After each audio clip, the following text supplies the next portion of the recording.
The 4P's of marketing. I'm going to go over these 4P's, which are critical to marketing success. And anyone that goes through marketing school usually will be taught these 4P's. These are the most common. So first of all, I'll just say all four of them, and then I'll go a little bit in depth on each one. So it's product, price, placement, and promotion. Product, placement, promotion, price. However you want to organize it. The number one P that I think is the most critical, so you need to get this one right because everything else kind of falls apart if you don't get this one right, and it's product. Your product needs to be fine-tuned to the point where people will love you for this product. So what you want to look at is the packaging of the product, everything related to the product. Is it a quality product? Is it a product that people will recommend to others? Is it a product that you feel proud of? A product can be brought down into, something physical, or it could be a service. A service can also be a product. So, a product is essentially a good or a service. A good as in a physical item, or a service. That's all a product, okay? Even if you decided you're creating videos, right? You're creating videos on YouTube, and you're using that as a business. Well, the videos are your product. Yeah, they are a service. You're providing entertainment to others, right? If someone's watching you, that's an entertaining thing. Okay, you're providing some sort of visual entertainment. So that would fall under kind of like a service. So that's something to think about. Although you can pair that with physical goods, such as selling t-shirts or whatnot, but having it all wrapped up into the main product, that's really important. I see a lot of companies falling short on product. They don't spend enough time on their product. I see that a lot today, in that someone will release a widget such as, how about an umbrella, for instance? How often have you come across an umbrella where it breaks apart and you're not proud of the product anymore? You can't recommend it because it's not designed properly. It doesn't open and close properly. You run into these issues. Well, then the product falls apart. Then all the other P's in this marketing matrix fall apart because, the product just won't sell. Now, if you make a really good product, then you could actually get away with not doing as well on the other P's if you master the product itself, because people will just naturally talk about it. They will find it and they will talk about it. But it has to be amazing. Like, for instance, Apple has this concept of an amazing product. Today, I would question that, but they still have this aura of an amazing product, and it's lasted for years and years, even though lately they've come out with inferior products. Before, they had such superior products that it doesn't matter what they put out today, people are still buying it in droves. It's crazy. They don't even need to do marketing anymore. They recently launched like an iPod Touch, and people are just finding out about it naturally.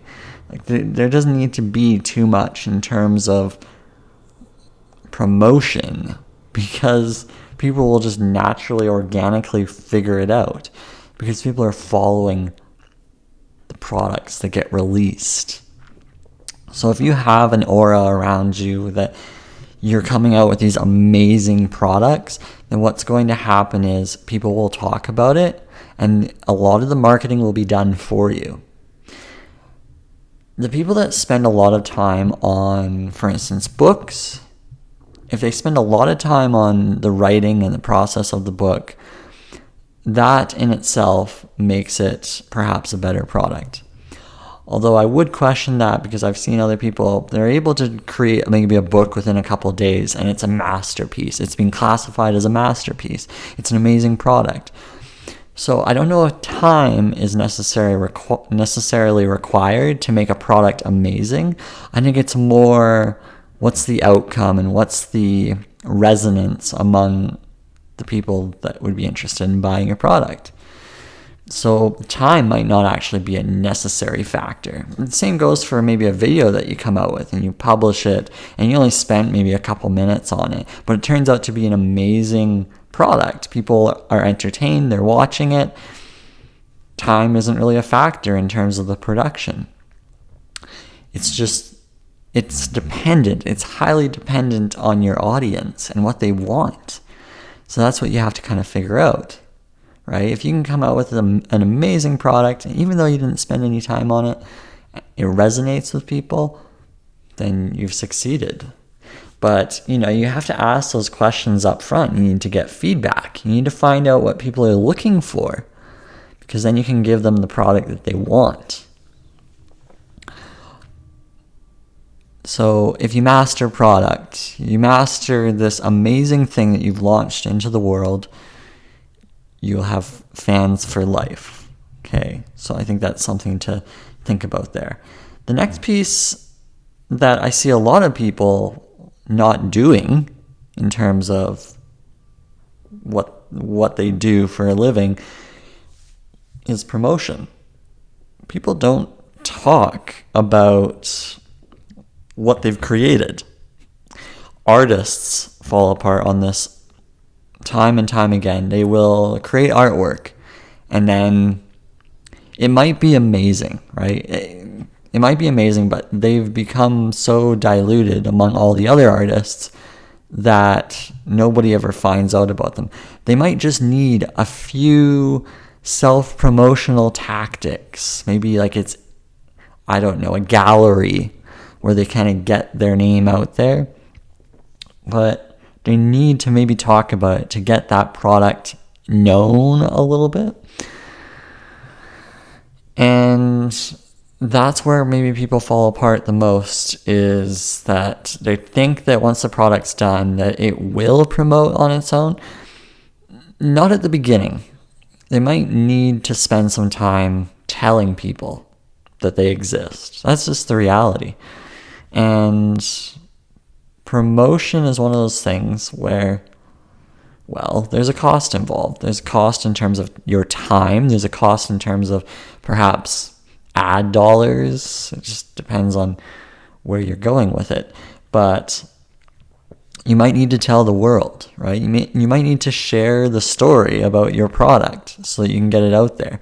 If you create the amazing product and then you do a little promotion, that might be enough to carry your product forward. It might be enough.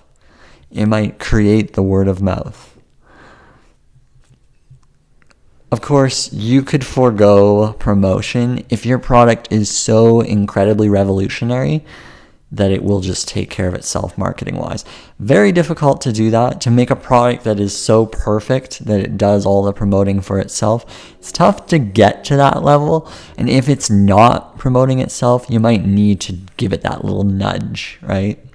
And that's where promotion comes in. You might need to. And a lot of people will say, well, you write a book or you paint a masterpiece, and that might take the least amount of time. Promoting is maybe 3-4 times the time it took you to create that product. Possibly. It's possible that it could be 3 or 4 times that amount.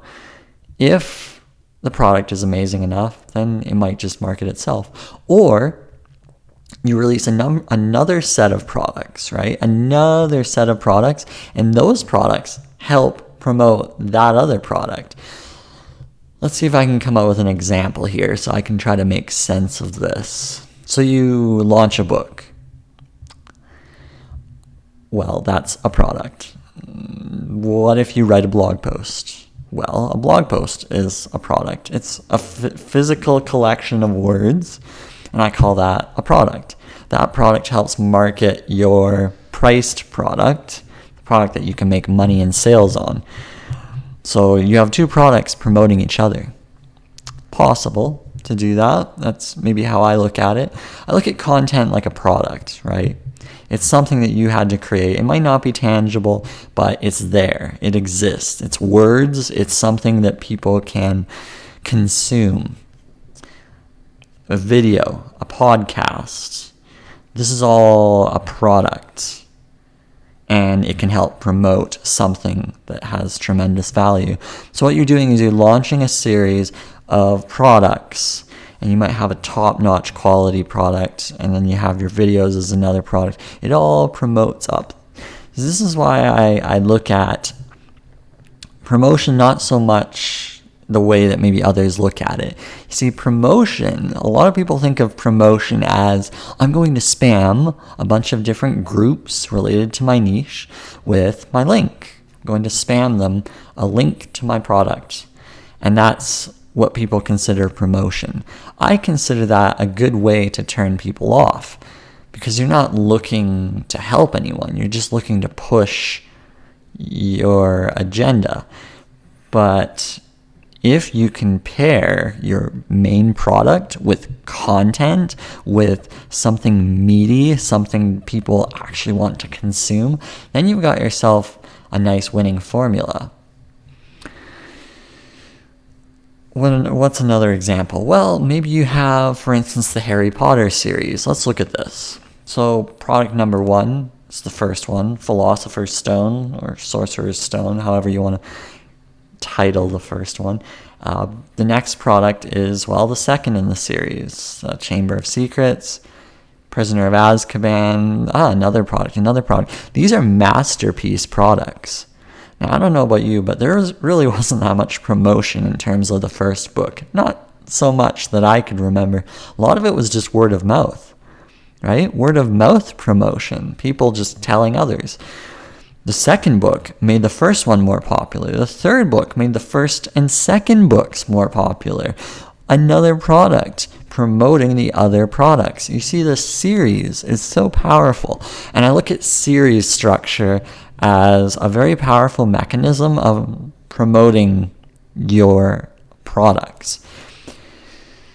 It doesn't matter what you're doing. You might have a book that you released. It's not popular. Come up with another product that maybe promotes that one. Keep going with that. I have a number of draft books that I created for kids. The first book isn't one that maybe people know about, but maybe the second book will catch on. And then, well, they'll check the second one out and they'll buy the first one. And there's that cross sort of promoting that's going on. And you create your own little ecosystem of products. And this is really powerful. What's another example? Well, hey, Apple. They've got laptops, they've got tablets, they've got iPhones, which are smartphones.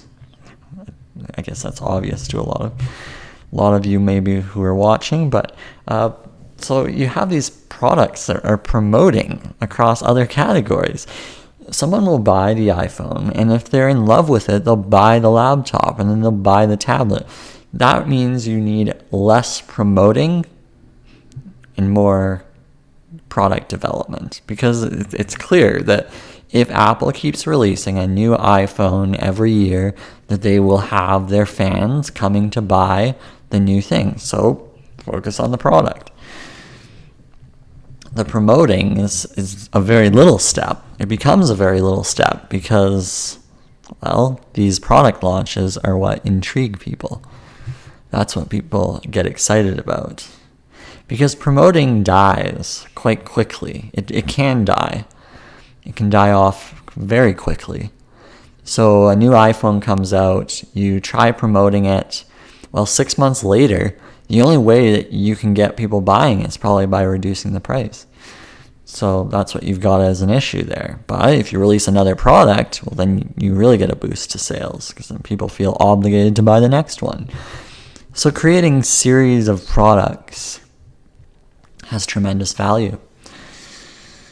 And that can help with the promotion.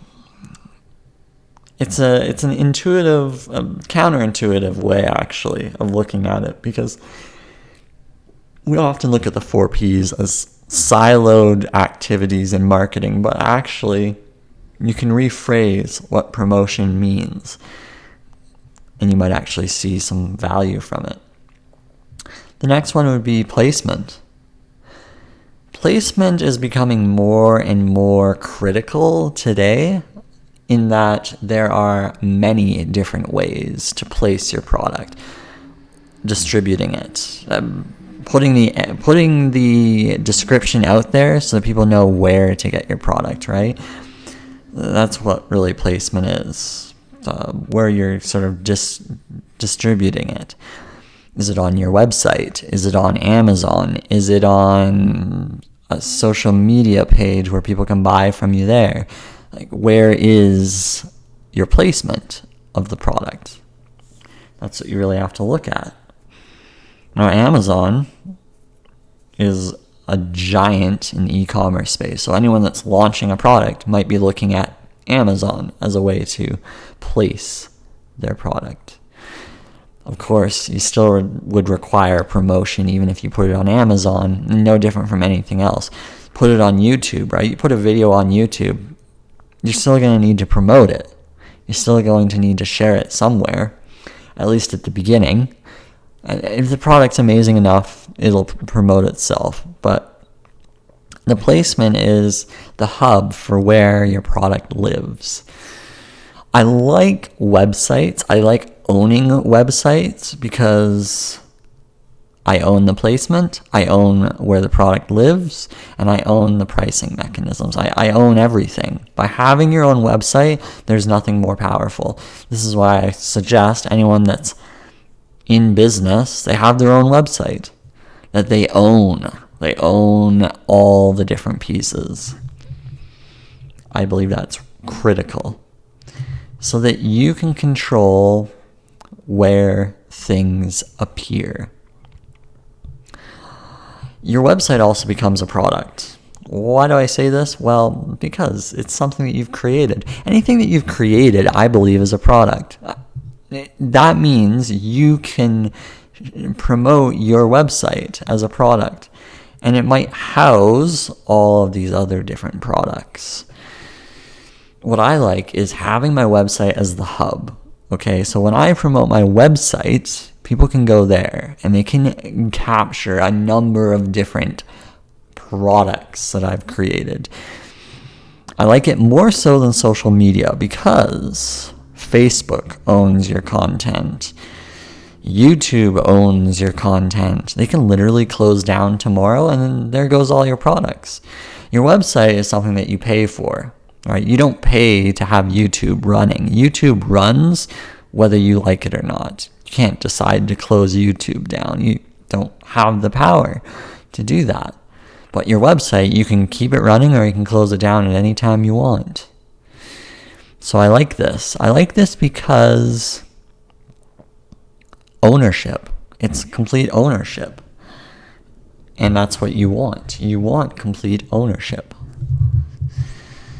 And your website is something that you have total control of. You control where people see it. You control how often it appears in the world.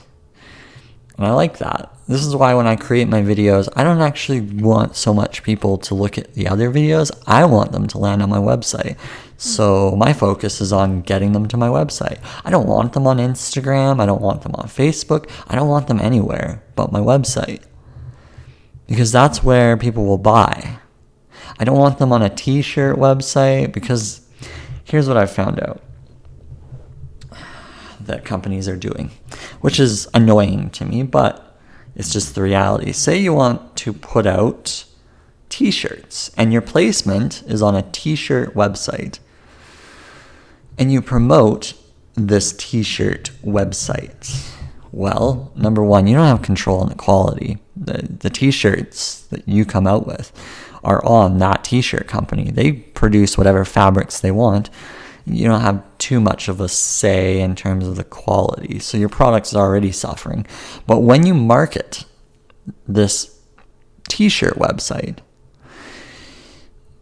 A prospect will go on the t-shirt website. If they don't click on your t-shirt, they might browse other t-shirts. There's a lot going on. You don't own the visibility. And the same goes for artwork. I have some artwork that I created, and I put it on Redbubble, which is a fulfillment company. So any designs that you make, you can have them print on any number of different things. So I have this artwork. The thing is someone will go to Redbubble, and they get recommended a bunch of other products, not mine, but other products. And they clutter the feed of what I want to promote. I just want to promote my artwork. I don't want other people showing up on the website. Same issue with Amazon. This is what kind of irks me, is that people are being led off of your products and they're led on to other products. So a website helps mitigate that issue by structuring it so that people can buy off of your website. This is why Shopify is quite a popular website system, because if you're starting e-commerce, you can build on there. It's a good placement strategy for your products because you somewhat own a Shopify website. Now, Shopify can close down and then you lose everything because it's all sort of hand-coded there by Shopify. Very difficult to migrate away from Shopify once you've built on there. What I like about maybe WordPress, because I use WordPress all the time, is that I can move it off of WordPress. I can move it anywhere because it's pretty easy to move to a different platform. Because I can extract all of my blog posts, and it's quite straightforward. Of course, the layouts might get affected, but I'm okay with that. The fact is, I somewhat own that content because I pay to have it up and running. And I know you pay for Shopify to be up and running, but what if they go bankrupt, right? I mean, WordPress is open source, so technically they're fine because they're supported by all these developers. I don't see them closing down. They also power the majority of the websites today. So I like the fact that I just own that. So it's a good placement strategy to have products on your website. I just think it's a good placement strategy. It's very much sound. It's very much structured. It's a long-term approach versus promoting yourself on social media as one only way. It can be dangerous, right? It can be dangerous. If you're going to commit your time, ideally have it so that you can link to your website, to an email list, so you can own your following. I think that's all sound strategy. So figure out the channel, the placement of where you want to distribute your product. Now, you could also look at it in terms of sort of distribution physical. So maybe you have a brick and mortar store. There's your placement strategy. Your physical location where you're sharing and distributing your products there. Also, the building itself is a promotional strategy. People will see your building. Awesome. Your building is what houses all these different products. So, it's a product. It's also a promotional strategy. You see how all these 4P's are kind of intertwined. They kind of overlap. And the lines are blurred more and more and more. Now, price. This is the last P that I want to talk about. Price, well, it sort of is self-explanatory. How much is your product worth? What is your pricing strategy? Many different models in terms of pricing, and pricing is continuing to evolve today. I'm seeing payment gateways to content that would otherwise be free, maybe from a different person. It's like you have podcasting, which is changing the dynamic. Some podcasts are free, some you have to pay for. So it's interesting how products are being priced today. You have freemium models. Startups have essentially birthed freemium models. For instance, you can download an app for free, and then in the app you have a bunch of purchases that you can capitalize on to make the app more exciting, right? You can unlock things. With games, you can download the game for free and then pay for coins in the game. So it's like free product, but then paid bonuses. So you've got a lot of that going on. There's a number of different models out there that you can definitely check out, figure out what's right for you. If you're looking at launching books these days, it's like, well, you can charge nothing, or you can charge 99 cents, $2.99. Different price points result in different kinds of margins for you. At the end of the day, you want to be profiting off of whatever business endeavor you're doing, and that means pricing appropriately. Pricing that makes sense to you, pricing that makes sense to customers, potential customers. This is all very important stuff that you want to think about. You have low-end pricing, mid-range pricing, high-end pricing. The luxury market seems to be price agnostic when it comes to customers. So that means a customer will come in, doesn't matter to them what the price is, they'll pay for it. Actually, in fact, they would like the product to be more expensive. Yeah. In the luxury world, lower does not mean better. I'm seeing a lot of supercars driving around in my neighborhood these days. I don't know. I haven't really pinpointed what's going on. A lot of people are investing in supercars. It could be perhaps that the pricing seems to be going up for supercars, and they seem to be holding their value. Supercars are maybe not a depreciating asset like other products or cars. So a supercar is naturally priced much, much higher than your typical car, because people seem to be willing to pay for it. It's exclusive, it's tough to find, there's very few models out there that attracts a certain kind of buyer. And this is why you have higher priced supercars. People are investing in it, but people will pay anything for it. It's crazy. So you have that higher end of the market. Then you have things like mansions. People will pay for that. Yeah, they'll pay a lot. They'll pay as much as you want to charge. And it doesn't seem to be changing. Well, because real estate is one of those things that you can only have so much land. So the more land that's occupied by real estate, well, the more that real estate can command in terms of price.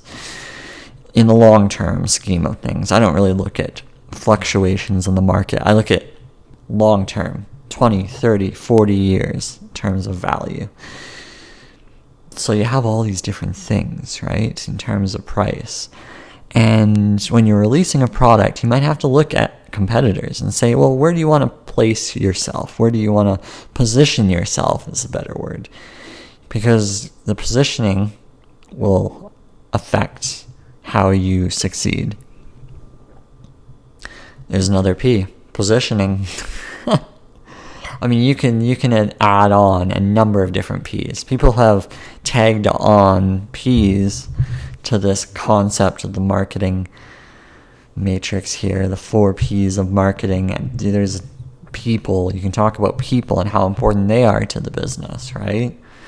Defining your audience, clearly defining your audience. I pull my hair out when I see people not clearly defining their audience. Heck, I struggle to clearly define my audience. It's very common to struggle figuring out your audience. But it starts with product, placement, price, promotion, right? Figuring those out. Mastering those. Because if you nail those, then you'll figure out your audience, right? You'll figure out all the other pieces. I think that covers the 4P's.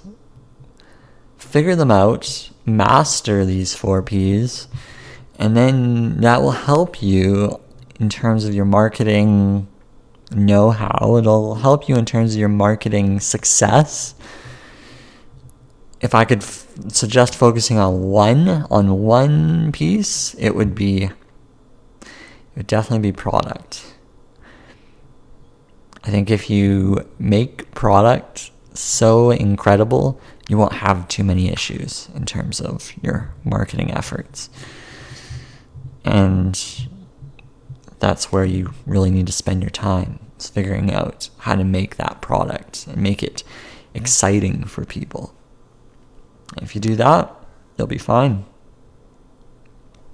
I think that's all I've got for today. So until next time, thanks for tuning in. Toodles.